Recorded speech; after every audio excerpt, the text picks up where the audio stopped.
యేసు ప్రభు ఎవరో వాస్తవంగా నాకు తెలియదు. నేను ఒక హైందవ కుటుంబంలో పుట్టుకతో మేము రజకులం, అంటే శాఖలోళ్ళం. యేసు ప్రభు, ఈ క్రైస్తవ మతం ఇవన్నీ కూడా నాకు తెలియదు. నేను క్లుప్తంగా చెప్తాను. సాక్ష్యం చెప్పాలంటే పొద్దుగూకిద్ది, లైట్లు వేస్తారు. చాలా ఉంది చరిత్ర, కాబట్టి ఒక పుస్తకం రాసుకోవచ్చు. కాబట్టి క్లుప్తంగా చెప్తా వినండి. నా పాత జీవితం, నేను మొట్టమొదటగా నాస్తికుణ్ణి, అంటే అసలు దేవుడే లేడు అనే వాళ్ళల్లో నేనుగా ఒకడిని అయ్యాను. అది ముందు మీకు ఎవరిస్తా. ఎలాగా నాస్తికుడిగా నేను అసలు దేవుడు ఎక్కడున్నాడు, దేవుడు లేడు, ఏం లేడు అనే ఆలోచనలో నేను నా బాల్య దినములోనే వెళ్ళిపోయాను. చెప్పాను కదా, మేము రజకులం, మాది చిలకలూరిపేట.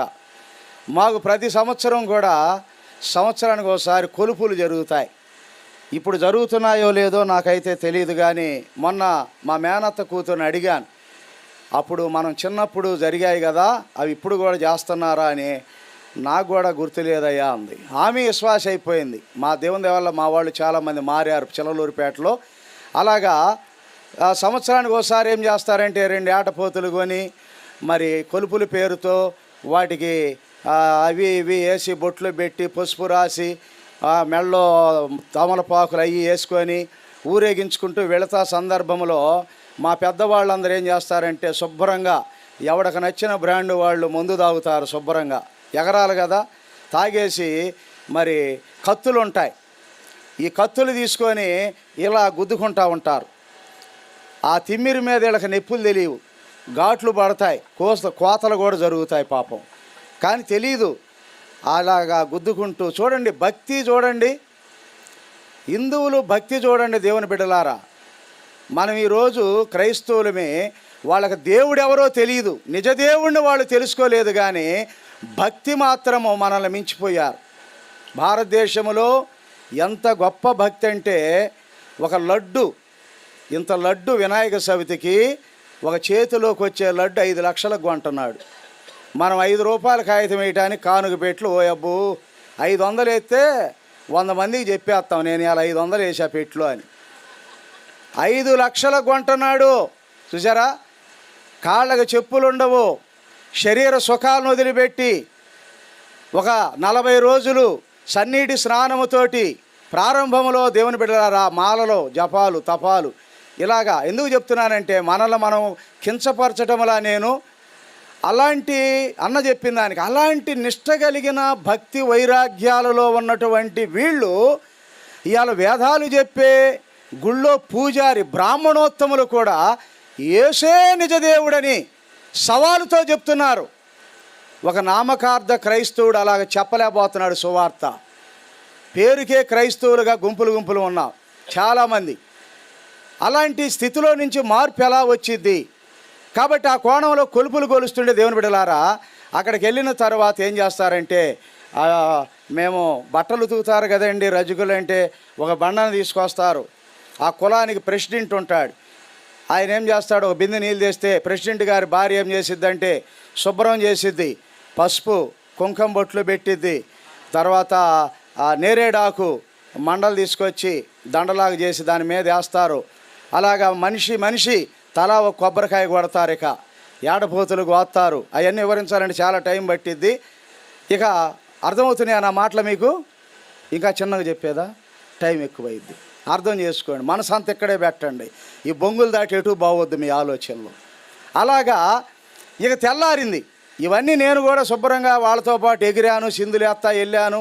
అప్పుడు నా వయసే ఒక 10 సంవత్సరాలు ఉంటుంది, 4వ క్లాస్. అదే మన ఫస్ట్ అండ్ లాస్ట్, బ్రహ్మాండమైన చదువు.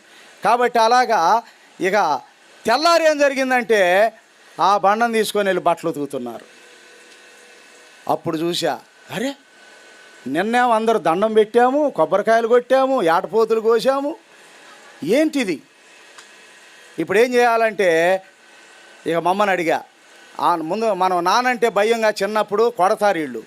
అమ్మ దగ్గరికి వెళ్తాం, అమ్మ ఏందమ్మా నిన్నేమో దండం పెట్టాము, ఇవాళేమో బట్టలు ఉతుకుతున్నాడు తాత అంటే, ఏమరా ఎప్పటి నుంచో వస్తాను ఆచారం, అట్ట అనకూడదయ్యా, కళ్ళు పోతాయి అంది. మనోళ్ళు కూడా అంతే, అమ్మా ఆదివారం ఆదివారం మన పండగరా అని చెప్పరు. క్రిస్మస్ పండగ రా మంది, అలా బట్టలు కొనుక్కుందాం పానానా, గుడ్ ఫ్రైడే రా, ఈస్టర్ రా, ప్రతి ఆదివారం పండగ అని ఎప్పుడన్నా చెప్పావా? అవి చెప్పడం చేత కాదు. అలాగని మా అమ్మ కూడా ఏం చేసిందంటే, కళ్ళు పోతాయిరా అట్ట అనబాకు, మనకెందుకు, ఎప్పటి నుంచో వస్తున్న ఆచారం. మనసులో నెమ్మది లేదు. మా తాత దగ్గరికి వెళ్ళా, తాత అని అడిగితే, నాకేం తెలుసురా, ఎప్పటి నుంచో వస్తున్న ఆచారం రా అబ్బాయి అన్నాడు ఆయన కూడా. సరే, ఇక నాకు మనసులో పడిపోయింది. ఇక దేవుడు లేడు, ఏమి లేదు, ఏదో ఆ చిన్న వయసులోనే అలా ఒక నాస్తికుడుగా పెరుగుతున్నాను. ఇక దేవుడంటే ఇక నా జీవితంలో ఇక లేదు ఇక అవకాశం. అలా పెరుగుతూ పెరుగుతూ దేవుని బిడ్డలారా యుక్త వయసుకు వచ్చాను, 22 సంవత్సరాలు. ఇక ఈ విధంగా దేవుడు లేడు, తల్లిదండ్రులు ప్రేమ తెలియదు, తోగుట్టువులు ప్రేమ తెలియదు. నా తర్వాత 4 పుట్టారు, ఒకళ్ళు చనిపోయారు పుట్టగానే, 3 ఇప్పటికి కూడా చక్కగా ఉన్నారు. అయితే నేనే ఇంటికి పెద్దవాడిని. ఆ కోణంలోనే నాకు ఇంటి పట్టున ఉండకుండా తుంటరివాడిని అయిపోయాను. ఇల్లు వాకిలి తెలియదు. ఆ చిలకలూరుపేటలో హోటల్లో కప్పులు కడిగేవాడిని, రిక్షా బండి కొన్ని రోజులు దొక్కేవాడిని, ఇస్త్రీ బండి కొన్ని రోజులు వేసేవాడిని, లారీ క్లీనర్గా కొన్ని రోజులు వెళ్ళేవాడిని. కుదురులేదు, మనసు కుదురులేదన్నమాట. శపించాడు కదా దేవుడు, ఇక ఆయనే ఇక మీదట నేను దేశ దిమ్మరినై తిరుగుతాను, ఇక అంతే. ఇక దేశ దిమ్మరిని ఒంగోలులో ఒక నెల ఉంటే తెనాల్లో ఒక నెల, అలాగా విజయవాడలో ఒక నెల ఉంటే విశాఖపట్నంలో ఒక నెల. ఇల్లు వాకిలి ఇక మమకారాలు ప్రేమలు తెలియదు నాకు. అలాగ తిరుగుతూ ఉండగా ఏం చేశారంటే, ఆ 22 సంవత్సరాల వయసు వచ్చేసరికి మా కుల పెద్దలకి కొంచెం దయబుట్టి, అరే వెంకటేశ్వర కొడుకు సీను, నా పేరు శ్రీనివాసరావు అంతకుముందు, ఇప్పుడు పీటరు, సీనునికి పెళ్లి చేద్దామరా, అట్టన్నా వాడికి కొద్దిగా కుదురుగా ఉంటాడేమోనని ఒక మంచి అమ్మాయినండి. చెప్పాలంటే పులి ముందు కనుక జింకను తెచ్చి పెడతారే, మేకపిల్లని జింకను, అట్టుంది వ్యవహారం ఆ పెళ్ళి. ఆ అమ్మాయికి 12 ఏళ్ళే, నాకు 22 సంవత్సరాలు. ఆమెకు అన్నం వండటం రాదు. అసలు ఒక్కటే కూతురు, గారాబంగా పెంచుకున్నారన్నమాట వాళ్ళు. పాపం గారాబంగా పెంచుకున్నారు, ఏమీ తెలియదు. చిన్న అమ్మాయి 12 సంవత్సరాలు. మా మామ ఏం చేశాడంటే, ఓయమ్మ రోజులు బాగోలేదు, అప్పుడే బాగోలేదంటే ఇప్పుడు ఎంత దరిద్రంగా ఉన్నాయో, అప్పుడే బాగోలేదంట రోజులు, ఇప్పుడు ఎంత దరిద్రంగా ఉన్నాయో చూడండి. ఇక పెళ్లి చేసి వదిలించుకుందామని ఇక చూశాడు నన్ను. ఎవడైతే భార్యను బతికించుకుంటే చాలు అనుకొని ఆ టైంలో నాకు పెళ్లి చేసేసారు. పెళ్లి చేసినా కూడా ఫలితం లేదు. ఇక ఇంటి పట్టునేం లేదు. ఇక ఆ రీతిగా భార్యకి సుఖం లేదు, తల్లిదండ్రులకు సుఖం లేదు, నా వలన ఎవరికీ సుఖం లేదు. ఇక అలవాట్లకు వచ్చేసరికి నాకు లేని అలవాటు లేదు. బ్రాందీ ఇప్పుడేమైనా కొత్త రకాలు వచ్చినాయేమో నాకు తెలియదు, కానీ అప్పట్లో ఉన్న అన్ని బ్రాండులు కాపు సారాయితో సహా మత్తు ఇంజక్షన్ల నరాలకి నేనే చేసుకునేవాడిని. గంజాయి, అమ్మ ఇవన్నీ మంచి లక్షణాలని చెప్పటంలా, అయ్యా మిమ్మల్ని తాగమని కాదు, నేను పెద్ద హీరోనని కాదు. అలాంటి దుర్మార్గులని, అలాంటి నీచమైనటువంటి ఘోరమైనటువంటి అలాంటి వ్యసనాలకి బానిసలైనటువంటి వాడిని ఎవడూ మార్చలేడు. తల్లిదండ్రులు మార్చలేరు, భార్య ప్రేమ మార్చలేదు, బిడ్డల మమకారాలు మార్చలేవు, ఏ మతం మార్చలేదు. ఆ మతాన్ని నమ్ముకున్నందుకు ఆ నమ్ముకున్నటువంటి అవాస్తవమైనటువంటి ఏ దేవుడు దేవతలు కూడా మార్చలేకపోయారు జీవితాన్ని. కుల పెద్దలు మార్చలేకపోయారు. ఎంతోమంది చెప్పి చూశారు, అరే అది తగదరా అబ్బాయి అని. వినలా. నీ డబ్బు ఏమన్నా ఇస్తున్నావా, నీకేమన్నా నష్టమా, నేను తాగితే నేను ఎవరి జోలికన్నా వస్తాను. ఇలాగా పెద్దలను కూడా తిరస్కరించి జీవిస్తూ వచ్చానన్నమాట. అలాంటి సమయంలో దేవుని బిడ్డలారా వ్యాపారాల్లోకి వెళ్ళిపోయాను. లక్షల బిజినెస్ అది. ఇంకా జీవితము దీనికంటే మించి ఇంకా రోత బ్రతుకైపోయింది, చండాలపు బ్రతుకైపోయింది. ఆ కోణములో పెళ్ళైన తర్వాత 7 సంవత్సరాలకి 2 పిల్లలు వచ్చేసారు లైన్లోకి. 7 ఏళ్ళ అమ్మాయి, 5 ఏళ్ళ అబ్బాయి. ఏ రోజు కూడా నన్ను నాన్న అని అరగరు.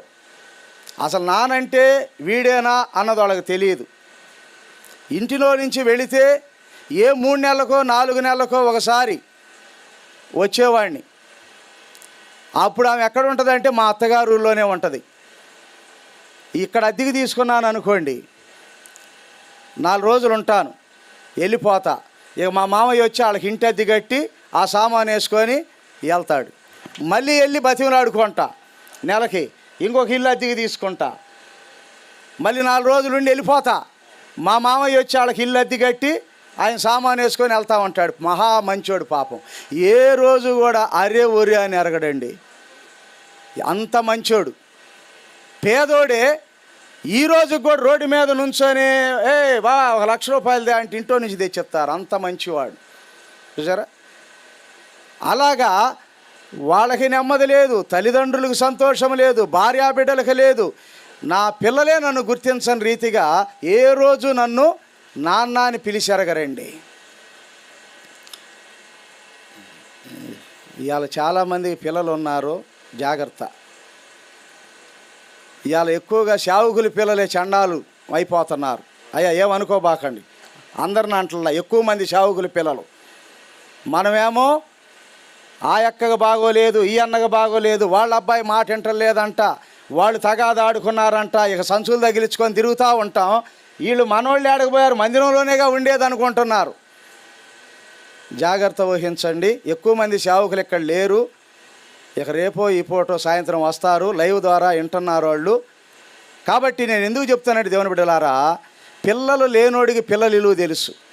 నేను గొడ్డుపోతోడిని కాదు, పిల్లలు పుట్టారు. అప్పుడు నేను సాతాను బంధకాల్లో ఉన్నాను. ఇక నా భార్య విషయంలోనికి వచ్చేసరికి అండి, ఈ దినాల్లో విశ్వాసులు కూడా నేను చూస్తున్నాను. విశ్వాసులు ఏందండి, సేవకురాలను కూడా చూస్తున్నా. చిన్న తేడా వస్తే ఊరుకోవట్లా, చిన్న సమస్య వస్తే ఊరుకోవటల్లా. చెప్పాలి కాబట్టి ఇప్పుడు గుర్తొచ్చింది మహాతల్లి, మన జిల్లా సేవకురాలు పద్మలత అక్క, సూర్ణపాలు గారి మిస్సెస్. 3 నెలల నుంచి కటికి చీకట్లో ఉంటుందండి. వాటర్ పంపు తిప్పితే నీళ్లు లేవు, ఆమెకి బ్లాక్ చేసేసారు వాళ్ళు. అని నేను వేరేగా చెప్తున్నా. స్త్రీ గురించి బాత్రూమ్కి వెళ్ళాలంటే బాత్రూమ్ లేదు, లాకులు చేశారు. ఒక జిల్లా సేవకురాలు చూడండి, 3 నెలలు. మొన్న వెళ్తే నాకు ఇసురుతుంది ఆమె. ఏందక్క ఇదంటే, అలవాటు అయ్యిందన్న వచ్చిన వాళ్ళకి ఇసరటం. ఇవాళ ఏదైనా కొద్దిగా తరుగైతే ఓర్చుకోలేకపోతున్నారు సహోదరీలు. నా భార్య కూడా మారు మనసు లేదు అప్పటికి. కానీ ఎలా హింసించేవాడినంటే ఒక్క మాటలో చెప్తాను, చాలా ఉంది, కొడతారు. ఆ పశుప్రాయతనాన్ని గురించి చెప్తే, ఆ పశువుని గురించి చెప్తే, పశువు అన్న ఏ జంతువు పేరు పెట్టుకున్నా నాకు దానికి అవమానం వచ్చింది. ఇక అంతే. ఒక్క మాటలో చెప్పాలంటే, నాలాంటి దుర్మార్గుడు ఏడన్నా కనబడతాడని అప్పుడప్పుడు ఆ గుంటూరు రైల్వే స్టేషన్లకు అటు బస్ స్టాపులకు వెళ్ళినప్పుడు నిలబడి చూస్తూ ఉంటా. వాళ్ళ వ్యవహారాలను చూస్తే వీడు నాలాగా చెడిపోలేదనిపించింది. ఏ జంతువుకు పెట్టినా కూడా నాకంటే అదే బెటరు. అంతగా చెడిపోయాను దేవుని బిడ్డలారా, అంతగా చెడిపోయాను. నా భార్యకి ఒక్క మాటలో చెప్పాలంటే, ఒకరోజు నేను చేశానంటే, బ్రాందీ నోరు తెరిచి నోట్లో పోసాను. తాగును అంతే.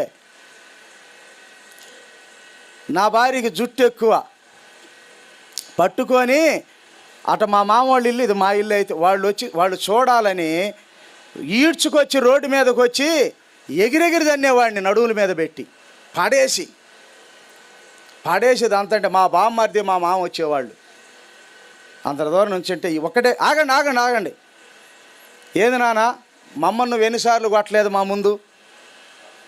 నా భర్త నన్ను కొడతాడు. నాన్న నువ్వు ఆ రోజు ఆ అబ్బాయికి అన్ని అలవాట్లు ఉన్నాయి, కానీ పని చేస్తాడు, ప్రతి పని చేస్తాడంటే పని చేసి నన్ను బతికిస్తాడు అనుకున్నావు, కానీ ఇలా హింసిస్తాడని అప్పుడే నువ్వు ఆలోచన చేయాలి. అయిపోయింది నాన్న, ఇక జీవితం ఇంతే. మీరు ఇక్కడ ఉంటే నాకు ఇంకా ఎక్కువ దెబ్బలు పడతాయి. దయచేసి వెళ్ళిపోండి నాన్న, మీకు దండం పెడతాను. మాట్లాడుతుంటే కొట్టేవాడిని. చూడండి, కన్నపేగు ఎంత విలవిలలాడిపోయి ఉంటాడు మా మామయ్య గారు. కన్న కూతుర్ని కళ్ళ ముందు ఎగిరెగిరిదంతంటే ఏమండి, అలాంటి మామలు ఇక్కడ ఎవడన్నా ఉన్నాడా? మా మామయ్య. మా నాన్న లేడు ఈరోజు, మా నాన్న ఆయన అలాగనే చూసుకుంటా నేను. మా నాన్న లేడు, చనిపోయాడు, మా నాన్నలాగా చూసుకుంటా. మా అత్తలో నా తల్లిని చూసుకుంటా. అలాగా ఓర్చుకున్నారు. నా భార్య ఓర్చుకుంది, మా బామ్మర్ది ఓర్చుకున్నాడు, మా మామయ్య మా అత్త ఓర్చుకున్నారండి. వాళ్ళ ఓర్పే నాకు అప్పుడుకి జీవం ఇచ్చిందనమాట. తాత్కాలికంగా బ్రతకడం, అయితే ఎప్పుడో చంపేస్తారు వాళ్ళు కూడా నాటైపోయిన. అయితే అలాంటి దుర్వ్యసనాలతో జీవిస్తున్నప్పుడు దేవుని బిడ్డలారా, ఆ వ్యాపారాలు చేసుకుంటూ ఉంటున్నప్పుడు నా కుమార్తె చనిపోయింది. ఆ తర్వాత నా కుమారుడు కూడా చనిపోయాడు. ఎలా చనిపోయాడు అని అంటే, ఆరోగ్యం అని ఒక ఆయన ఉన్నాడు, మీకు తెలిసే ఉంటుంది, మన సహవాసం నెల్లూరు. ఒకరోజు ముట్లూరులో ప్రసన్నపాలన దగ్గర ఒక బ్రాహ్మణాయన సాక్ష్యము, నా సాక్ష్యము, ఆరోగ్యం అన్న సాక్ష్యం, ముగ్గురు 3 రాత్రులు సాక్ష్యాలు ఇచ్చాము. రేడియో వర్తమానికుడు ఇమ్మానుయేల్ అన్నేమో వాక్య పరిచర్య అనమాట. అప్పుడు చెప్పాడు ఆరోగ్యం అన్న, దురాత్మల ద్వారాగానే నువ్వు పీడించబడ్డావా, నీ పిల్లలు చనిపోవడానికి కారణం దురాత్మలేను ఆవరించేసినాయి అని. ఎందుకంటే నేను గురువు లేకుండగా మాంత్రిక విద్యను అభ్యసించి ఒక పెద్ద మాంత్రికుని కావాలనుకున్నా, కానీ పెద్ద పాస్టర్ని చేశాడు దేవుడు నన్ను. పెద్ద పాస్టర్నే, చిన్న స్థలంలో ఉన్న రోషం విషయంలో, క్రమం విషయంలో, భక్తి విషయంలో, నియమం విషయంలో, దేవుని యొక్క వాక్యం విషయంలో ఈరోజు వరకు, రేపు మళ్ళీ నేను కూడా వాళ్ళ ఏళ్ళలాగా తప్పిపోతానేమో నాకు తెలియదు, కానీ ఈరోజు వరకు దేవునికి సంతోషం కలిగించే పిలుపుకు తగ్గ సేవలో నేను బ్రతుకుతున్నానమ్మా. అలా గొప్ప మాంత్రికుడిని అవ్వాలనుకున్నాను. అభిమన్యుడు తెలుసా ఎవరికన్నా? పురాణాలు అభిమన్యుడు, అర్జునుడు కుమారు అభిమన్యుడు పద్మవ్యూహంలోనికి వెళ్ళడమే తెలుసుకున్నాడు, కానీ తిరిగి రావటం వెళ్ళా. అలాగనే నేను కూడా కొంతవరకే ఆ పుస్తకాలు నాకు దోహదపడ్డాయి. పూర్ణచంద్రరావు గారు నా చేత 4 చోట్ల వాక్యం చెప్పాడు జిల్లాలో ఉన్నప్పుడు. అప్పుడు ఆయన యేసు ప్రభు నమ్ముకొని సేవ చేస్తున్న దినాలై. అర్థమైందా? మరి ఇప్పుడు సేవకుడు కాదంటే సేవకుడు కాదు, నా బొంద కాదు. సరే వినండి. కాబట్టి దేవుని బిడ్డలారా, ఆయన అన్నాడు, అయ్యా ఈ పేర్లు, గ్రంథాల పేర్లు ఎక్కడ చెప్పబాగు పీటరు, మళ్ళీ నిన్ను ఎవడైనా ఫాలో అవుతాడు, ఆ పేర్లు చెప్పొద్దంటే అప్పటి నుంచి నేను పేర్లు చెప్పడం లేదు. అలాగా నాకు సంబంధించిన పుస్తకాలను నేను అన్నీ సమకూర్చుకోకుండా కొన్నిటిని, నాకెవరో శిష్యులంటే నా భార్యే. ముగ్గు మీద కూర్చుంటే నాకు పుర్రి కావాలంటే పుర్రి, కాలు కావాలంటే కాలు, చెయ్యి కావాలంటే చెయ్యి. ఇలాగా మా ఇల్లు సమాధుల్లోనే ఉండేది, పల్లపాడులో. ఎవరు చచ్చిపోయినా మా ఇంటి పక్కనే పాతేయాల. అలాగ చూసుకొని రాత్రులు మేమిద్దరం కలిసి గుంటలు దువ్వేవాళ్ళం. నా భార్య ఇప్పుడు నా మందిరం సమాధుల పక్కనే జూపుల్లో ఒక్కటే ఉంటుంది అంతే, ఎవ్వరు తోడు అవసరం లేదు. నాకంటే ధైర్యవంతురాలు. చెప్పేవాడిని, ఎవరికైనా తెలిసిందో, నేను ప్రభువుని నమ్ముకునేదాకా మా అత్తమామలకి ఎవ్వరికి తెలియదు, నా భార్యకి నాకు తప్ప. ఎవరికైనా చెప్పావో మీ అమ్మని లేపేస్తా, మీ నాన్న లేపేస్తా. అప్పుడు నా కుమారుడు బతికున్నాడు, వీడిని లేపేస్తా. అలాగ బెదిరించేవాడిని. అలా మాంత్రికుడిని అవ్వాలనుకున్నాను, అంతా పోయింది. చివరికి దేవుని బిడ్డలారా, చివరి స్థితి వచ్చేసింది. అప్పుడు సిలగలూరుపేటలో మా గురువుగారు ఒక ఆయన ఉన్నాడు, రిక్షా బళ్ళ ఓనరు, కాసిం అని, అందరూ గురువుగారు అంటారు, ఆయన కూడా మాంత్రికుడే. అయితే ఆయన దగ్గరికి వెళ్ళినప్పుడు ఆయన అన్నాడు కదా, రే సీను, లోకములో 3 శక్తులు ఉన్నాయిరా. 1 మానవ శక్తి, 2 దుష్ట శక్తి, 3 దైవశక్తి. మానవ శక్తి దుష్టశక్తి కింద నలిగిపోతున్నప్పుడు దైవశక్తిని ఆశ్రయించాలరా అంటే, దేవుడు ఎక్కడున్నాడు గురువుగారు, భలేవాడురా, ఉన్నాడు రా, దేవుడు ఎందుకు లేడురా అని ఆయన ఏదో కొన్ని చెప్పుకుంటా వచ్చాడు. ఇక అప్పుడు స్టార్ట్ అయింది నా భక్తి. అప్పుడు స్టార్ట్ అయ్యి మొట్టమొదటగా నా చేతికి వచ్చిన గ్రంథం ఏంటంటే బ్రహ్మంగారి కాలజ్ఞానం, ఆ తరువాత రామాయణం, భారతం, భగవద్గీత, చతుర్వేద, ఇట్లా వేదాలు, శాస్త్రాలు ఇప్పుడు కూడా నా దగ్గర ఉన్నాయి కొన్ని గ్రంథాలు. తప్పేం లేదు, తెలుసుకోవాలి. అవి చదువుడు ద్వారానే కదా మనం కొన్ని తెలుసుకోగలుగుతుంది. సత్యం ఎలా తెలిసిద్ది? నలుగురు చెప్తారు 4 మాటలు, ఆ నలుగురు చెప్పిన దాన్ని బట్టి అదిగో అందులో నీళ్లు ఉన్నాయి అన్నాడు ఒకడు, బురద ఉందన్నాడు ఇంకొకడు, అసలు నెర్రులు కొట్టిందన్నాడు ఇంకొకడు, విస్తారమైన జలం ఉందన్నాడు ఇంకొకడు. దగ్గరికి వెళ్ళి చూస్తే అప్పుడు ఎవడో చెప్పింది కరెక్టో వాడినే నమ్మాలి. అది కాబట్టి దేవుని బిడ్డలారా, ఆ రీతిగా మా గురువుగారు ఆయన చెప్పిన మాటను బట్టి అప్పుడు మొట్టమొదటిగా ఆయన చౌడేశ్వర పూజ చేస్తాడు, నేను కూడా అలాగనే చౌడేశ్వర పూజ మొదలుపెట్టాను. ఇవన్నీ మీకు చాలామందికి తెలియదు, చాలా ఉన్నాయి.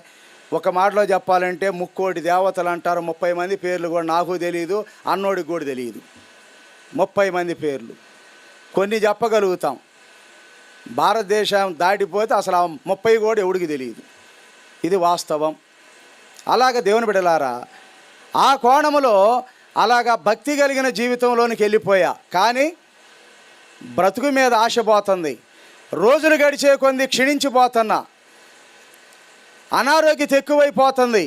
అలాగే ఎంతవరకు వచ్చేసానంటే ఇక గాలి పీల్చుకోవడం కూడా ఇబ్బంది అయిపోతుంది. ఇక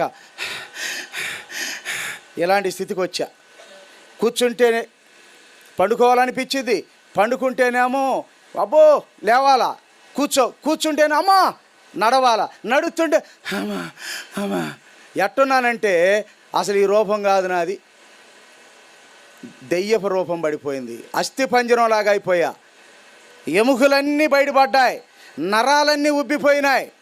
చిలకలూరుపేటలో డాక్టర్ రాజా రమేష్ అని ఒక డాక్టర్, ఆయన హాస్పిటల్ ముందే రిక్షా బండి పెట్టుకొని గంజాయి తాగితే ఎన్నోసార్లు ఆయన వచ్చారే, సారాయి తాగినోడికైనా మెడిసిన్ ఉంది కానీ దీనికి లేదురా అని చెప్పి అరిసేవాడు. అలాగ ఆయన దగ్గరకు పోతే అప్పుడు ఆయన చూసి జాలితోటి అన్నాడు కదా, వీడికి మందులు కూడా అనవసరమండి, వచ్చే ఈరోజు చూడడు అన్నాడు. అంతే, వచ్చే ఈరోజు అంటే వారం రోజులు కూడా వీడు బ్రతకటము కష్టము, వీడికి ఇక మందులతో కూడా పని లేదు, డబ్బు వృధా చేసుకోవద్దు అన్నాడు. అప్పుడు ఆ రోజు దేవుని బిడ్డలారా, ఇక చివరిసారిగా నా భార్యని, అది పిల్లలు చనిపోయారు. ఒక్క మాట చెప్తాను, నేను చెడిపోవటానికి కారణం నా తండ్రి. నా తండ్రి భయంకరమైన త్రాగుబోతు. అదే సారాయి దమ్మని, సిగరెట్లు దమ్మని, సీట్ల పేక కాడ నన్ను బాయిగా పెట్టుకొని వాళ్ళకి పనులు చేయించుకొని వాళ్ళు ఇచ్చే ₹1 జోదమాడుతూ పేకాట నేర్పింది ఆయనే. అన్నీ నా తండ్రే. ఈరోజు నేను ప్రభువులో ఉండటానికి కూడా కారణం నా తండ్రే. ప్రేమించండి పిల్లల్ని, కానీ ఆ ప్రేమని ఎల్లప్పుడూ కాకుండా తప్పును ఖండించే కసాయి తల్లిదండ్రులకు కూడా మీరు మారితే మీ బిడ్డల భవిష్యత్తులు తీర్చబడతాయి. ఈరోజు క్రైస్తవుల పిల్లలు రౌడీలు, గోండాలు, ఏమండి, త్రాగుబోతులు, తిరుగుబోతులు, తిట్టుబోతులు, ఇన్ని మన పిల్లలు చూడండి. ఇంత అంటే మీ ప్రాంతంలో లేరేమో, మా ప్రాంతంలో ఉన్నారు అలాగా. ఆ స్థితికి కారణం ఎవరో తెలుసా? తల్లిదండ్రులే. మా నాన్న ఒకటే చెప్పాడు, రే నువ్వు ఇంటికి వస్తున్నావు, బట్టలు ఉతికినందుకు ఎంత ఇవ్వాలి, నువ్వు 2 పూట్ల భోజనానికి ఎంత, ఉదయకాలం టిఫిన్కి ఎంత ఇవ్వాలి, లాడ్జింగ్లో మంచానికి అప్పుడు ఎంత ఉందో గుర్తులేదు, ₹2 ₹3. లాడ్జింగ్లో బొనుకుంటే అంత నువ్వు ఇక్కడ కట్టాలి. ఇంట్లో బొనుకుంటే మొత్తం లెక్క రాసి మా అమ్మకి ఇచ్చి, మా అమ్మ పేరు కోటేశ్వరమ్మ, కోటే ఈ డబ్బులు ఇస్తేనే వాడిని ఇక్కడ నువ్వు పరామర్శించాలి, లేకపోతే నిన్నుదంతా. అసలు ఆయన మంచోడు కాదు, ఆయనకి ఊరకలు పెడతామే ఈ బట్టలు ఉతికి. పాపం ఎంత మోసగాళ్ళం అంటే ఇద్దరమే. మా అమ్మ బట్టలు ఉతికి దింటింటికి. ఒక్క మాటే చెప్తాను, అది కూడా మా నాన్న ఒక సైడు, నేను ఒక సైడ్ వెళ్తాం. ఆయన ఏమంటే మా ఆవిడ్ని బైక్ గుద్దిందయ్యా, మందులకు డబ్బులు లేవు, ఇంజక్షన్ చేయించాలని. నెలకు అప్పుడు ఎంత అండి, నెలంతా ఉతికితే 20 25 ఇస్తారండి. ఈయన పోయి ఒక 5 10 లాక్కుంటాడు. నేను ఒక పక్కకు పోయి మా అమ్మను బొసు గుద్దింది అని నేను 5 10 బీక్కుంటా. చివరికి నెల అయిపోగానే నెల అయిపోగానే కోటేశ్వరి మీ ఆయన మొన్న 10 రూపాయలు ఎందుకు ఇచ్చారమ్మా, మీకు తెలుసు కదా, అమ్మో నీకు యాక్సిడెంట్ అయిందని చెప్పాడే మీ అబ్బాయి 10. అయ్యా, ఇద్దరం కలిసి చెరో పక్క.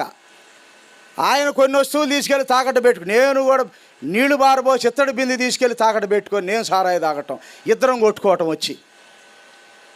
ఏం అనుభవించిందండి నా తల్లి, ఏం అనుభవించిందండి. నా తల్లినే చూశాను, నా భార్యనే చూశాను.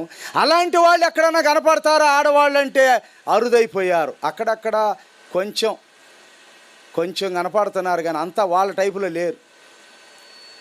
ప్రియమైన దేవుని బిడ్డలారా, అలాంటి స్థితిలో ఇక చివరిసారిగా ఇక మా నాన్న అసహించుకున్నాడు గనక భార్యని కనులారా చూసి చచ్చిపోదామని మా అత్తగారింటికి వెళ్ళిపోయానేక. ఆ వెళ్ళే ముందు ఏం జరిగిందంటే, ఇది చాలా మంచి విషయం, జాగ్రత్తగానండి. దేవుడు మాట్లాడతాడు అంటే చాలామందికి వెర్రితనంగా ఉంటుంది. దేవుడు మాట్లాడతాం ఏంటి? ఒక అన్యుడిగా ఉన్నప్పుడు దేవుడు నాతో మాట్లాడాడు. ఆ రోజు మా నాన్న తిట్టాడని చెప్పి అప్పుడు చంద్రబాబు నాయుడు గారు ఎలక్షన్ టయాల్లో తాగట్టు కొట్టు పాండు అని ఒక ఆయన ఉన్నాడు. నాకు ఇక బ్రాందీ సీసాలు కేసులు తెచ్చారు, రిక్షా డ్రైవర్లందరికీ మీటింగ్ జరుగుతుంది, మన వాటర్లేనని చెప్పి తీసుకురారా ఎమ్మెల్యే దగ్గర, కానీ ఒక 100 మందిని పోగు చేయమని బ్రాందీ బాటిల్ అన్నీ పెడితే వాళ్ళకేం చేశానంటే ప్రాణం నేను 4 తాగొచ్చు, నా హ్యాండ్వర్లోనే ఉన్నాయి, వీడికి క్వార్టర్ ముందు ఎందుకు ఇవ్వాలని ఇవ్వటం, రే నాకు కొద్దిగా పోయిరా, అట్ట మనిషికి ఇవ్వటం, నాకు కొద్దిగా పోయిరా. ఎంత తాగాను నాకే తెలియదు. ఇక రిక్షా బండిలో పడిపోయా. ఇక ఎట్టవుతుందంటే కళ్ళు రెప్పగొట్టి పిలవటానికి కూడా లేదు, ఇక నా కోమాలోకి వెళ్ళిపోతున్నా. ఆ టైంలో దేవుని బిడ్డలారా, అప్పటికి ముందు వరకు నా భక్తి ఎలాగుందంటే, శుక్రవారం దుర్గ పూజ, శనివారం వెంకటేశ్వరుడు, ఆదివారం ఆంజనేయుడు, నిత్యము బ్రహ్మంగారి కాలజ్ఞానం. ఒబ్బో ఏమి భక్తి అంటే భక్తి. తెల్లవారుజాము లేచి శ్లోకాలు చదివేవాడిని, జపాలు చేసేవాడిని. అలాంటి భక్తి అన్నమాట. ఆ రిక్షా బండిలో పడుకొని ఇక కొన ఊపిరితో కొట్టుకులాడుతున్నా, మృత్యువుతో పోరాడుతున్నాను. ఇకప్పుడు కొంచెం ఆలోచింపజేసింది నా హృదయం. ఏంది నాకు ఈ బాధ, ఏమిటి జీవితం, పిల్లలను చంపుకున్నాను, లక్షల వ్యాపారాలు చేస్తూ కూడా హాస్పిటల్కి తీసుకెళ్ళలేకపోయానే, భార్యని అంత ఆదరించిన భార్యను పోగొట్టుకున్నాను, తల్లిదండ్రుల దగ్గరకు రానిట్లా, నా సొమ్ము తిన్న స్నేహితులు నా దగ్గరకు రానియటం లేదు, అత్తమామలు అసహించుకుంటున్నారు, నా కులం దగ్గరకు పోయి అమ్మ అన్నం పెట్టంటే ఆడవాళ్ళ మనసు మంచిదండి, అయ్యో ఎట్టయిపోయాడు రా అన్నయ్య కొడుకు అని చెప్పి అన్నం తెస్తంటే, వాడికి మెతుకు పెట్టావో వాడితో పాటు నువ్వు కూడా పో, వాడికి పెడితే పాపం తగులుకుంటుంది, వాడిద్దరు పిల్లల్ని దావు నూకాడే, ఏంది వాడిని దయదలుస్తున్నావు. కులం అట్లా అందండి, ఎవ్వరు ఆదరించలా. అప్పుడు దేవుని బిడ్డలారా ఆలోచింపజేసింది, అసలు దేవుడు ఉన్నాడా అని ఆలోచన చేస్తుంటే అలా చూపు కింద ఎగానే ఒక వినాయకుడి ఫోటో గొట్టాల ప్యాకెట్లో, బిస్కెట్ ప్యాకెట్లో ఇప్పుడు కూడా వస్తూ ఉంటాయి కదమ్మా, లక్ష్మీ ఫోటో, వినాయకుడిదని, అలాంటి కింద కాగితం పడి ఉంది, అందరూ తొక్కుకుంటా పోతున్నారు. అప్పుడు చూసా, అరే ఇదేంది, గుళ్ళో ఉంటే దండం పెడుతున్నాం, ఇంట్లో ఉంటే దండం పెడుతున్నాం, రోడ్డు మీద పడితే అందరు తొక్కుకుంటా పోతున్నారేంది, అసలు దేవుడేనా? గజేంద్ర రాక్షసుడు. నాకు 2 పూజారులతో తెనాల్లో బ్రహ్మంగారి మఠంలో గంజాయి తాగటానికి 2 పూజారులు వచ్చేవాళ్ళు. తర్వాత కోటప్ప కొండలో పైన శిఖరం కొండెక్కాల, అక్కడ పూజారి కూడా గంజాయి మాస్టరే. పైకి వెళ్ళి గర్భగుడిలో కూర్చొని తాగేవాళ్ళు. 3 ఉన్నారు నాకు ఫ్రెండ్ సర్కిల్.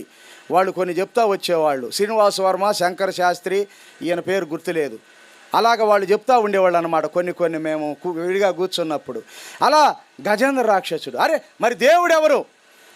నాకు తెలిసిన స్టైల్లో వాళ్ళు చెప్పిన వాటిని బట్టి అన్నీ మెమొరీలోకి వచ్చేసినాయి. ఒక్కడ కూడా దైవత్వం కనపడతలే. అరే నువ్వు పెళ్లి చేసుకోవడం ఏంది, మేము అప్పులు కట్టడం ఏంది అని ప్రతిదీ ఎక్కడ దైవత్వం కనపడినటువంటి, నేను నమ్మినటువంటి మతములో ఉన్నటువంటి ప్రతి నామములో తప్పిదములు కనపడుతున్నాయి. మరి ఇక దేవుడు ఎవరు అంటే, దేవుడున్నాడు అని ఒక శబ్దం వచ్చేసింది. అప్పుడు దేవుడు ఉన్నాడా? ఎవరయ్యా నువ్వు? నీకు దేవుడు ఎవరో తెలుసుకోవాలని ఉందా? ఉంది. అలాగైతే ఇక్కడ లేచి నువ్వు ఎక్కడైతే చండాలపు జీవితం జీవించావో మీ అత్తగారింటికి వెళ్ళిపో అన్నాడు. ఎలా వెళ్ళేది? నేను లెగవలేనుగా, నేను లేపుతాను కానీ ఎవ్వరూ లేరు. ఈ చెయ్యిని ఎవరో పట్టుకున్నారు, ఏమీ కనపడతలేదు. ఒక్కసారికి ఇలాగా లాగేసరికి ఎదురుగా టిఫిన్ బండి ఉంది.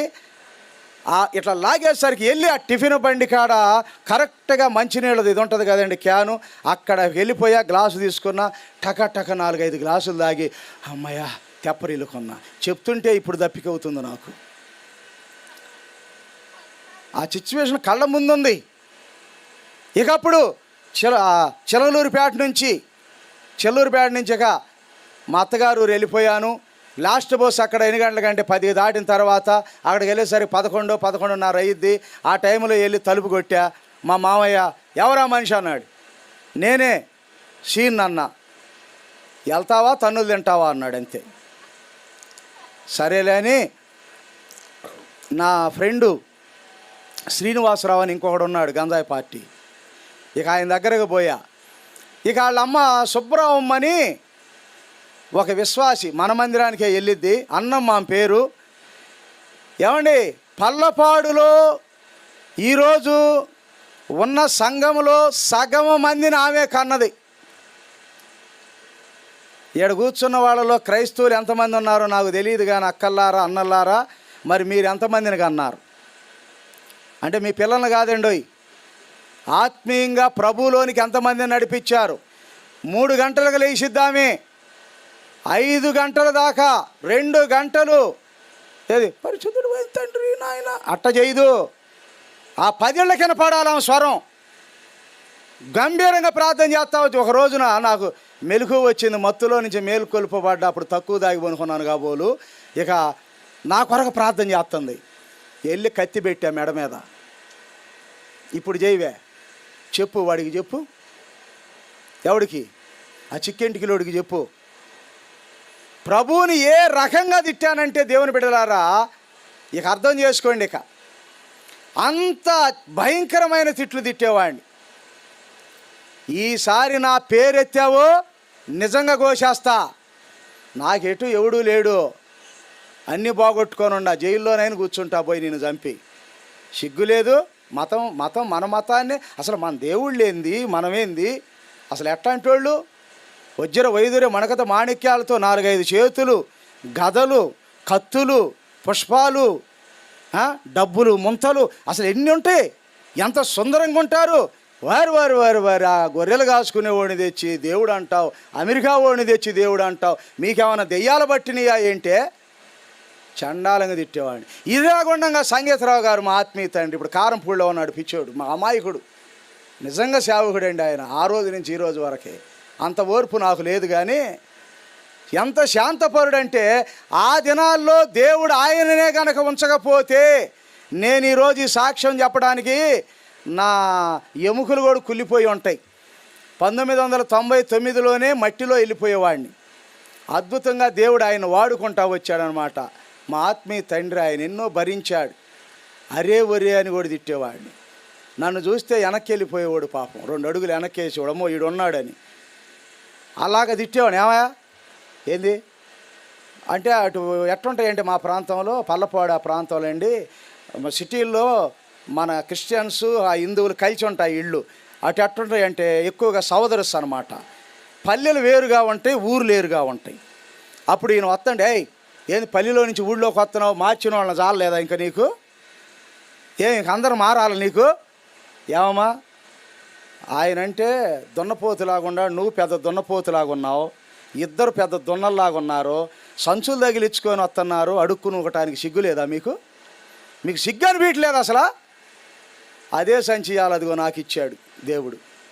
ఏది ఇత్తుతాం అది గోత్తాం అంతే. ఆ విధంగా దేవుని బిడ్డలారా అంతగా తిట్టేవాడు. అయ్యో అట్ట అనబాబాయ్, ఇదిగో నిన్ను దేవుడు పట్టుకుంటాడు. ఎప్పుడైనా నిన్ను దేవుడు పట్టుకుంటాడు అబ్బాయి, నీలాంటి వాళ్ళే కావాలా నీకోసం మొన్న ప్రార్థన అన్నందుకే ఒక దాన్ని పీకగోబోయా, నా గురించి నువ్వు ప్రార్థన చేయొద్దు పోయా అనేవాడిని. ఏమయ్యా ఎన్నన్నా నీకు రోషం ఉండదా, సిగ్గు లేదా, శివునత్తి లేదా, నవ్వుతావేంది, మాట్లాడవేంది, కోపం రాదా నీకు అంటే, అయ్యో నేను ఎప్పుడూ చచ్చిపోయానయ్యా, ఒక్క మాటతో తేల్చేచోడు, చి పావా అవతలబా అనేవాడిని. అలా ఆ దైవజనుడు నన్ను ఎంత భరించాడంటే, తర్వాత దేవుడిని నమ్ముకున్నాక కూడా భలే అసలు అపవాది నన్ను లాక్కోవాలని చూశాడు. అలాగ దైవజనుడిని తిట్టేవాడిని, అలాగా దేవుడిని నమ్మిన వాళ్ళని తిట్టేవాడిని. వాళ్ళు బైబిల్ చదువుతుంటే నలుగురు కూర్చొని నేను బ్రహ్మంగారి కాలజ్ఞానం చదివేవాడిని. వాళ్ళు ప్రార్థన చేస్తుంటే టేబు రికార్డు పెట్టి గోల్ చేసేవాడిని. ఎంత భయంకరుండి అనుకున్నారు చూడండి. ఇలాంటి వాడికి దేవుడు అవసరమా? ఇలాంటి వాడిని అసలు దేవుడు దగ్గరకు రానిస్తాడు? మీరు రానిస్తారా? ఆ సుబ్రహ్మణ్యం ఏం చేసిందంటే, ఆ రోజు నన్ను తీసుకొని పోయి అన్నం కలిపి, మా అమ్మ చిన్నప్పుడు ఏమన్నా పెట్టిందేమో నాకు తెలియదు, గుర్తులేదు, నాకు తల్లి ప్రేమ తెలియదు, నాకు తోబుట్టువుల ప్రేమ తెలియదు. అందుకే నేను సహవాసం వంటి సేవకుల్ని అందరిని అత్తుకొని సొంత మనిషిలాగా నేను ఫాలో అయ్యేది. ఎందుకంటే నాకు ఆ ప్రేమలు తెలియదు, క్రైస్తవ్యంలో చూసా. ప్రియులారా, నిజంగా ఈరోజు నాకు ఇది లాస్టు, నేను ఇక మరలా హిందూ గుడికే వెళ్ళిపోదామన్నంత అపవాది ప్రేరేపిస్తున్నాడు నన్ను. ఈ వ్యవహారాలు చూస్తుంటే క్రైస్తవ్యంలో, మన సహవాసంలో ముఖ్యంగా నా కొరకు భారం కలిగి ప్రార్థన చేయండి. ఆ విధంగా దేవుని బిడ్డలారా, ఏం చెప్తున్నానండి ఇప్పుడు నేను?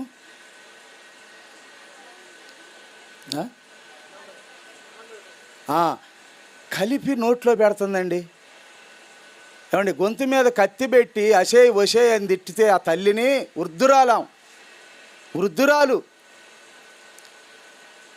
ఆ తల్లిని అన్ని తిట్లు తిడితే తీసుకెళ్ళి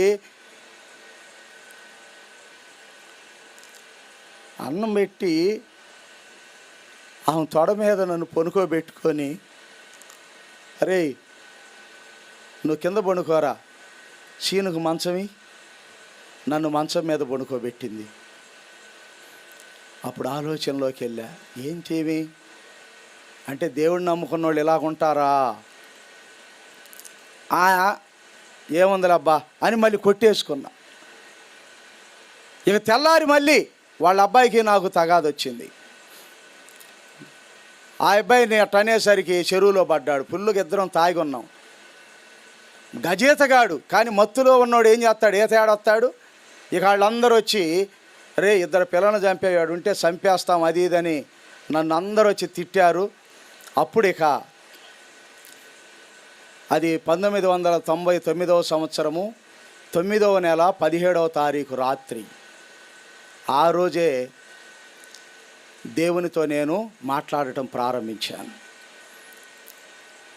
అది మంగళవారము. పాటలు పాడుతున్నాడు దైవ సేవకుడు మందిరంలో నుంచి. ఆ ఏం పాటలో ఏందో అవన్నీ నాకైతే గుర్తులేదు, ఏం వాక్యమో నాకు తెలియదు గనక, బైబిల్ అనుభవం లేదు గనక. అలాగ చెప్తూ ఉండగా దేవుని బిడ్డలారా, నేను ఇక కూర్చొని ఎంత ఏడుస్తున్నానంటే అంత ఏడుస్తున్నాను. నా పిల్లలు చనిపోయినప్పుడు ఏడవలేదు, పుట్టినాకెప్పుడు ఏడవలేదు. అలాగా ఏడుస్తూ ఉన్నప్పుడు ఆ చెరువు మీద నీళ్ల మీద ఒక స్క్రీన్ కనపడుతుంది, ఎల్ఈడి స్క్రీన్ కనపడుతుంది. దాని మీద నా బాల్యం ఒక తెలిసిన కాడి నుంచి బుద్ధిపూర్వకంగా నాకు నేనుగా చేసిన తప్పులన్నీ కనపడుతున్నాయి. ఒక పిక్చర్ లాగా కనపడుతున్నాయి. వాటన్నిటినీ కూడా నేను ఒప్పుకుంటూ వచ్చాను. అప్పుడు తర్వాత దేవుని వాక్యం చదువుతున్నప్పుడు చాలా సంతోషించిన మాట ఏమిటంటే, పౌలు 2 కళ్ళల్లో నుంచి పొరల వంటివి ఏమైనాయండి, రాలినాయి. నా కళ్ళు మూసుకుపోయినాయి, కారి నీళ్ళు అలాగనే కళ్ళు చీకటైపోయినాయి. ఏమి కనపడతలా, నాకే గుడ్డోడిని అయిపోయాను. ఎందుకు అలాంటి పరిస్థితి ఏర్పడిందంటే, అలాగ నేను ఆ బాధను అనుభవించలేక పెద్దగా కేకేసేలాగా అంటున్నాను. నిజంగా దేవుడుంటే, యేసు ప్రభువా నువ్వు నిజంగా దేవుడు అయితే, ఇదిగో ఇలా మంగళవారం డాక్టర్ అన్నాడు వచ్చే ఈరోజు చూడవన్నావు, కానీ నాకు బ్రతకాలని ఆశ ఉంది. ఈ బ్రతుకు కాదు, సమాజంలో అన్నీ మానుకొని ఎందరైతే చెడు వ్యసనాలతో ఉన్నారో వాళ్ళందరి ముందు నేను ఒక మంచి వ్యక్తినని పిలిపించుకొని అప్పుడు చంపుకోండి నన్ను. కానీ ఇప్పుడు నాకు బ్రతకాలని ఉంది, నా భార్యని సుఖపెట్టాలని ఉంది. ఇప్పుడు దాకా ఏడ్పించాను నా భార్యని ఇప్పుడు నేను ప్రేమించాలి. నా భార్యకి నేను పెళ్ళైన తర్వాత ఒక్క చీర కొనిపెట్టలేదు, ఒక్క జాకెట్ కొనిపెట్టలేదు, ఏ రోజు ఒక్క సుఖం ఇవ్వలేదు. నన్ను బ్రతికించండి. ఇదిగో అలాంటి బ్రతుకు నాకు ఇచ్చి చంపుకోండి. ఇదిగో ఇవాళ మంగళవారం, వచ్చే ఆదివారం నాటికి నేను నా భార్య ఒకటవ్వాలి, నేను బతికి ఉండాలి. మళ్ళీ సోమవారం కలిస్తే మా దేవుళ్ళు కలిపినట్టే. ఆదివారంలోగా మేమిద్దరం కలిస్తే యేసు ప్రభువా నువ్వు కలిపినట్టే పో అని అలా చెప్పిన తర్వాత ఇక దుఃఖం మొదలయ్యింది. అలా నా పాపాలన్నీ చూపించాడు. చాలామంది రక్షణ పొందాం ఇన్న మాటల్ని రిపీట్ చేసి చెప్పుకుంటా ఉంటారు. రక్షణ అనుభవం ఏంటో తెలుసా? నీ పాపాలు ఎలా క్షమించబడాలి. ఇదిగో చూడండి, దేవుడు నా కళ్ళ ముందు చూపెట్టాడు. నా సేవా పిలుపు విధానం కూడా అంతే ఉంటుంది. ఆశ్చర్యం అంతా. అప్పుడు నేను ఒప్పుకుంటూ వచ్చాను. నా 2 కళ్ళలో నుంచి 2 బొట్లు దిగి కింద పడ్డాయి. నాకు ఇప్పుడు దృష్టి చాలా ఫ్రెష్గా ఉంది. ఏదో నాలోనున్న ఒక పెద్ద భారభరితమైన బరువు ఎవడో దొరికించినట్టుగా అయిపోయింది. తేలికపాటు వచ్చేసింది. నాకేదో దొరికినట్టుగా ఉంది. నాకు బ్రతుకుతానన్న ఆశ కలుగుతుంది. పక్కన ఎవరే లేరు. అసలు ఏంది విచిత్రమని నాలో నేనే తపన పడుతున్నా. ఒక పక్క ఆనందం, ఒక పక్క భయం, 2 మిళితమై కొట్టుకులాడుతున్నాను. ఆ సమయంలోనే దేవుని బిడ్డలారా, అలాగా ఏడ్చి నిద్రపోగానే పల్లికారులు ఆమె సరోజనం అని ఉంది, ఒక ఆమె వృద్ధురాలు, ఆమె ప్రభు బిడ్డే. ఆమెని తిట్టినోడు ఆడ తిట్టంది ఎవరు? నేను అసలు ఆమె ఏం చేసిందో తెలుసా అండి? ఆమెకున్న ఒకే ఒక దుప్పటి, పేద విధవరాలు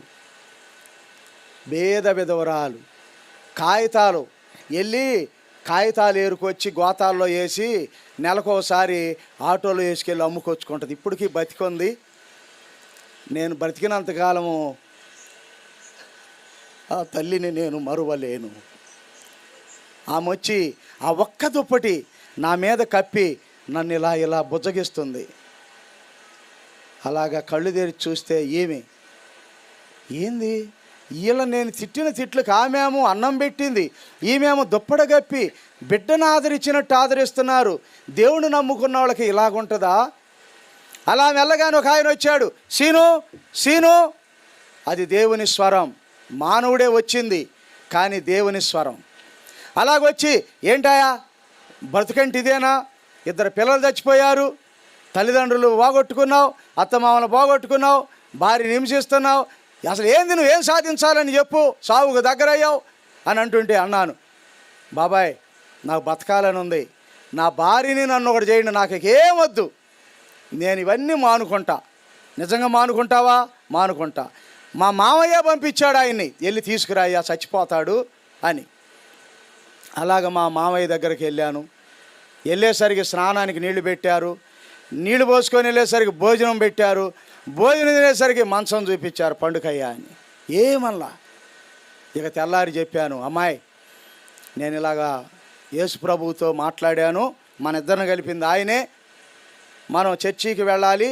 అయితే ఎప్పుడు జరిగింది కార్యం అంటే దేవుని బిడ్డలారా, మంగళవారం ఇలాగ అన్నాను కదా, శుక్రవారం ఈ తగాదయ్యింది. ఆమె అలాగంది, అలాగ పాప క్షమాపణ దొరికింది శుక్రవారము. ఇక మా అత్తగారింటికి చేర్చాడు దేవుడు. ఇక శనివారం నా భార్యతో చెప్పాను, ఆమె అంద కదా కొంచెం గిల్టీగా ఫీల్ అయిందా, మనం ఏడబోతాం పల్లెలోకి, వద్దులే కాకపోతే 4 వారాలు వెళ్ళొద్దులే అంది.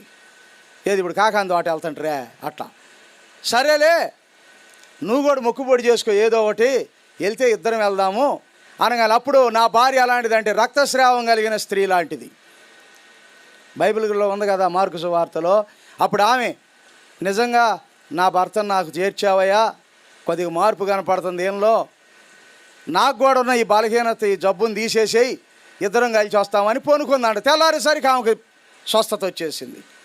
అలా మేమిద్దరం ఇక ఆదివారం ఎటు పోదాం, 4 మందిరాలు ఉన్నాయి, యాడికి పోదామంటే, సరే ఒక పని చేద్దాం, మనల్ని ఎవరైతే వచ్చి పిలుస్తారో వాళ్ళ అంబడబడి వాళ్ళ చర్చియే మన చర్చి అని చెప్పా. అసలు ఈ ఊరిలో నిన్ను బలకరించే దేవుడు అంది. చూద్దాం ఇంత చేసినోడు అది చేయడా దేవుడు, చూద్దామని అన్న.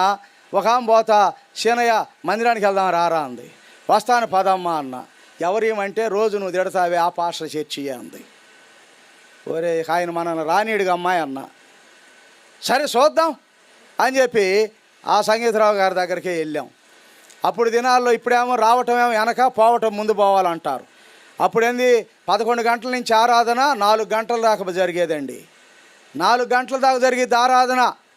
ఇప్పుడేమో మనం 10 గంటల నుంచి 11, 12 కల్లా అయిపోవాలా, లేకపోతే ఓయబ్బో గంటలు చెబుతాడు, మేము తట్టుకోలేకపోతున్నాం, చచ్చిపోతున్నారు. అలాగ జరిగేది అప్పట్లో క్రమం. ఇక ఆయన దగ్గరికి వెళ్ళి ఎదురు కూర్చునేసరికి ఇట్లా ఫ్యాన్ తిరుగుతున్నా చెమటలు పడుతున్నాయి ఆయనకి, ఫ్యాన్ కింద ఉన్న నాకు చెమటలు పడుతున్నాయి. ఏది మేమిద్దరం ఆలోచన ఏంటంటే ఆయన చూపులు ఎట్టున్నాయి అంటే వచ్చావుగా నీ సంగతి తేలుతాయి అన్నట్టుగా ఆయన చూస్తున్నాడు. నాకు ఆయన ఓరే బాబోయ్ ఈ సైతానుగాడు లోపలికే వచ్చాడు, ఇక ఇవాళ ఆరాధన జరిగినట్టే, ఇవాళ గోల చేస్తాడు అని ఆయన భయంలో ఆయన ఉన్నాడు, నా భయంలో నేనున్నాను. మొత్తానికి 4 గంటలకు ముగించాల్సింది 2:30 క్లోజ్ చేసుకున్నాడు. ఇక అందరికీ ప్రైజులాడు అంటూ వస్తా నా దగ్గరకు వచ్చాడు. ఇద్దరం ఆయన వణుకుతుంది, నాది వణుకుతుంది, ఇద్దరం వణుకుతున్నాం. పాస్టర్ గారండి ఇక నుంచి నేను చర్చికి వస్తానండి అంటే ఒక్కసారిగా టోటేసుకో చచ్చాను రా నాయన. వాటేసుకొని అబ్బాయి అనగానే ఓహో నన్ను కొట్టడానికి పిలుస్తున్నాడు కాబోలనుకుంటున్నాను నేను మనసులో. ఇక అమ్మో దేవుడు ఎంత గొప్పవాడు, అమ్మాయి నారాయణ అల్లుడిని కూతుర్ని దేవుడు తీసుకొచ్చాడు, అమ్మాయి మన ప్రార్థన విన్నాడు, అమ్మాయి అబ్బా ఏమండి ఈ ₹1,00,000 తీసుకో అంటే ఎంత సంతోషం మానవుడికి, అంతకు మించి ఆనందిస్తున్నాడు ఆ దైవజనుడు. ఒక ఆత్మ కొత్తోళ్ళు మందిరానికి వస్తే సేవకుడికి ఏంది బిర్యానీ తిన్నట్టంత ఆనందం, ₹1,00,00,000 జేబులోకి వచ్చినంత ఆనందం తెలుసా మీకు? ఉన్నోడు రాకపోయినా కూడా పాటలు పాడుతూ వాడినే చూస్తూ ఉంటాం.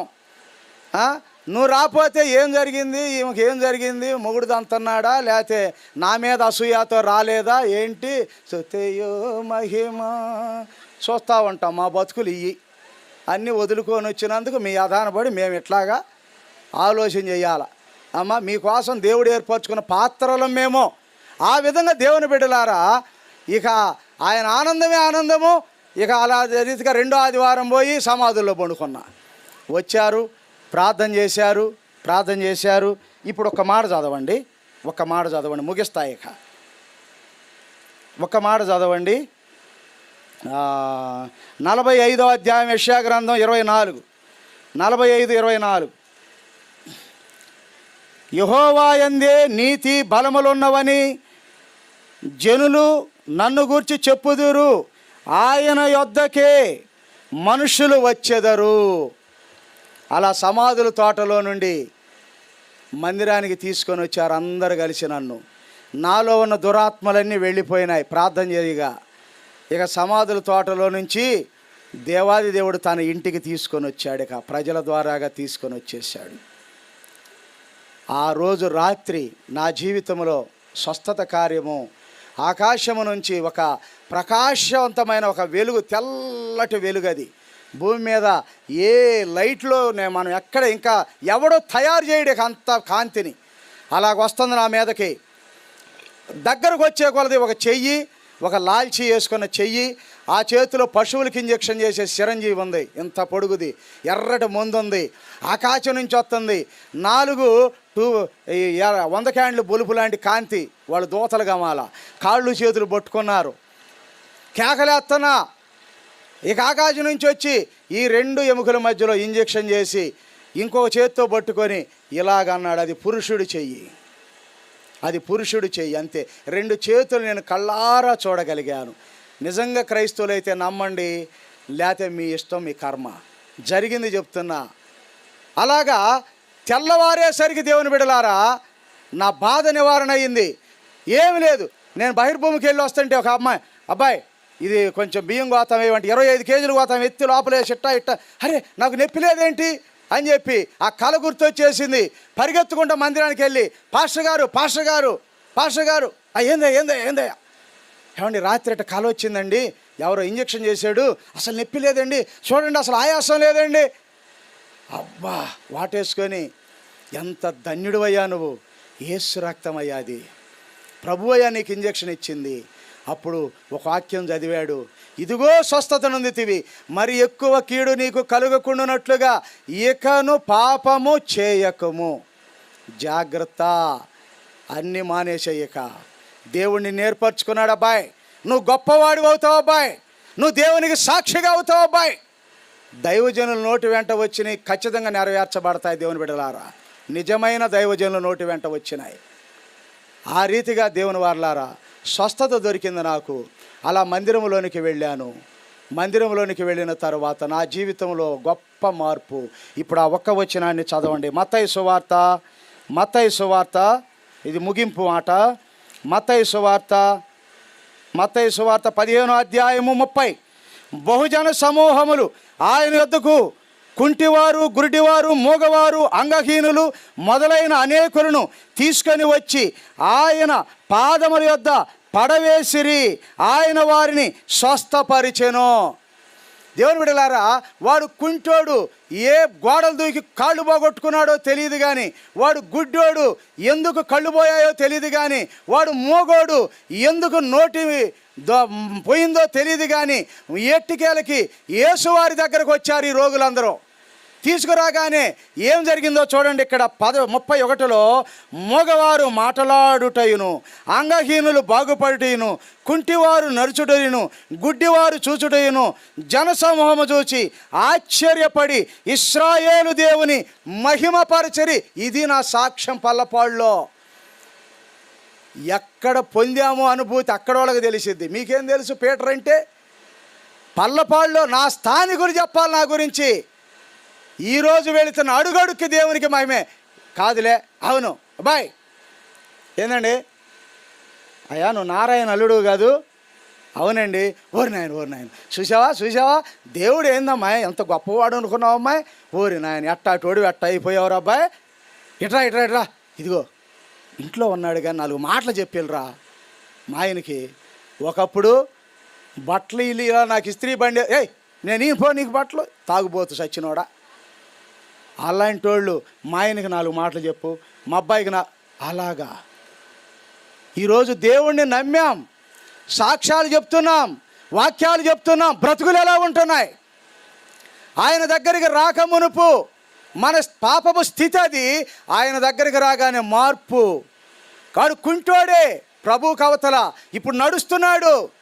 నేను ప్రభు కవతల త్రాగుబోతుని, జోదరుని, దొంగని, దుర్వ్యసనాలకి బానిసనై, పశువు ప్రాయుడునై, అనేకులకి భారముగాను నీచమైన జీవితం జీవించాను. ఎవరు నన్ను మార్చలేకపోయారు. ఎప్పుడైతే క్రైస్తవ పాఠశాలలో అడుగుపెట్టానో, ప్రార్థన ఆలయంలోనికి వెళ్ళాను, ఈ జీవవాక్యాన్ని నా చేత పట్టుకున్నాను, చదవటం ప్రారంభించాను, ఎన్నో గ్రంథాలు చదివాను, బ్రతుకు మారలా. మత పిచ్చి ఎక్కువైంది నాకు. ఎప్పుడైతే ఈ గ్రంథాన్ని చదివానో బ్రతుకులో మార్పు వచ్చింది. మతం మారలేదు, మనసు మారింది, జీవితంలో ఒక నూతనత్వం వచ్చేసింది. ఆనాటి పాపపు భోగాల్లో ఉన్న ఆనందానికంటే ఎన్ని రెట్లు అని చెప్పగలనండి. ఎన్ని రెట్లు ఈరోజు క్రీస్తులో ఆనందం అనుభవిస్తున్నాం నా కుటుంబంతో నేను.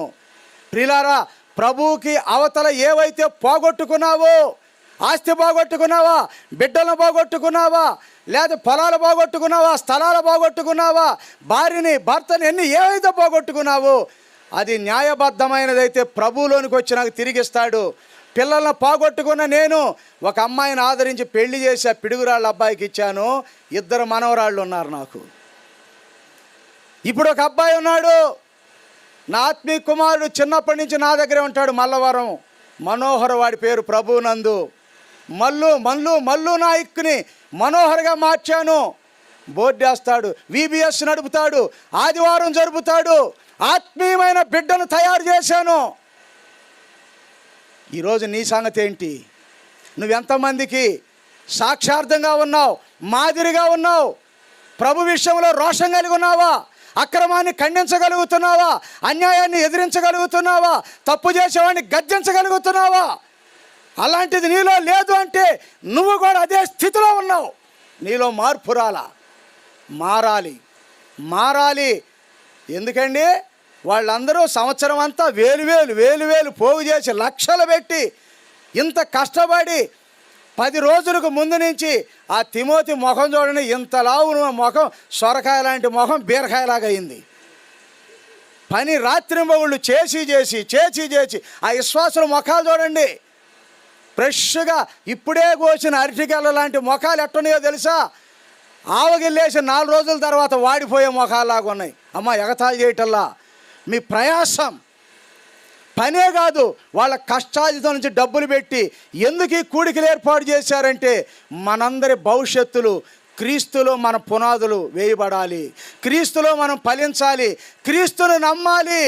ఈ నరక శిక్ష నుంచి, ఈ వ్యసనాల నుంచి, ఈ దురలవాట్ల నుంచి, దురాలోచన నుంచి, పాపిష్టి జీవితం నుంచి మనము మంచివారిగా మారాలి అని ఈ సేవకుడు, ఈ సంఘము ఇంత ఖర్చు పెట్టి, ఇంత ప్రయాసపడి మన కోసం వీటన్నిటినీ సమకూర్చారు. ఒకవేళ ఈరోజు వరకు ఇది కేవలం వేరే ఉద్దేశం వచ్చి కూర్చున్నావేమో, ఈ రోజు నుంచే ఇదిగో నెక్స్ట్ మరలా మెసేజ్ ఉంది రాత్రికి, జాగ్రత్తగా విను. ఇది కూడా నీకు అందకపోతే రేపు ఉంది. బలపడు, బాగుపడు, తీర్మానం చేసుకో. ప్రభువులో ఒక ఆత్మీయురాలుగా ఇలాంటి సాక్ష్యం విచ్చుడు ద్వారా అనేకులు మనోనేత్రాలు నీ ద్వారా వెలిగించబడతాయి. అలాంటి నీచుడు నన్ను ఈరోజు దేవుడు ఏర్పాటు చేసుకొని నా అలవాట్లు మార్చాడు, నా జీవితంలో ఒక నూతన ఆత్వాన్ని ప్రసాదించాడు. ఆ జీవితాన్ని ఇచ్చిన ప్రభు కొరకు అంతం వరకు నేను కొనసాగాలని, ప్రభువులోనే నేను నిలబడాలని, నా ఆత్మీయత కొరకు, నా భార్య కొరకు, నేను చిన్న సంఘంలో ప్రభువుని సేవిస్తున్న మా సంఘస్థుల కొరకు ప్రార్థించండి. అందరికీ వందనాలు.